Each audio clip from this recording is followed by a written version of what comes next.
আমরা দুজন একটি গায়ে থাকি, সেই আমাদের একটি মাত্র সুখ। তাদের কাছে গায়ে যে দোয়েল পাখি, তাহার গানে আমার নাচে বুক। তাহার দুটি পালন করা ভেড়া চড়ে বেড়ায় মোদের বটমূলে। যদি ভাঙে আমার ক্ষেতের বেড়া, কোলের পরে নিই তাহারে তুলে। আমাদের এই গ্রামের নামটি খঞ্জনা, আমাদের এই নদীর নাম অঞ্জনা। আমার নাম তো জানে গায়ের 5 জনে, আমাদের সেই তাহার নামটি রঞ্জনা। দুইটি পাড়ায় বড়ই কাছাকাছি, মাঝে শুধু একটি মাঠের ফাঁক।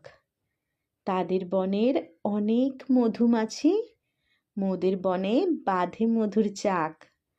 তাদের ঘাটে পুজোর জবা মালা ভেসে আসে